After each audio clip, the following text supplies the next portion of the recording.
Hello বন্ধুরা, আজকে আমি গোরখনাথ মন্দিরে এসেছি।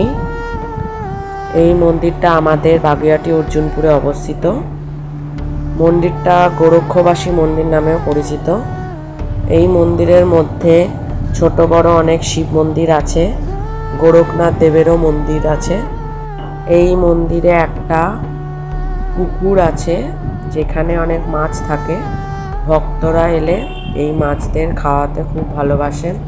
এই মন্দিরে ঢুকতেই সাইডে একটা জায়গা আছে যেখানে মাছদের সমাধি দেওয়া হয়।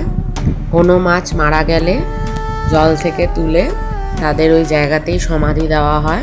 এই ভিডিওটা শুরুতেই তোমরা যে জায়গাটা দেখতে পেলে ওটাই সেই জায়গা।